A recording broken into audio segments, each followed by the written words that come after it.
Hello guys, in this video I will tell you that how to connect your TCL LED remote like a wireless mic. First of all, switch on your LED TV and now press this button from your remote. After that you will see this option on your LED. Please press and hold back and OK button on your remote at the same time. Means you have to press both button at same time from your remote.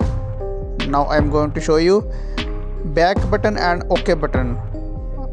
I am going to press back button and OK button same time. My LED connecting to my remote. You can see pure your remote means my remote is connected to my LED like a wireless mic. Now I am going to show you that how to use.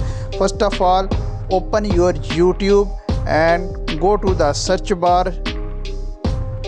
Now click on the search option and now mic option. Press this.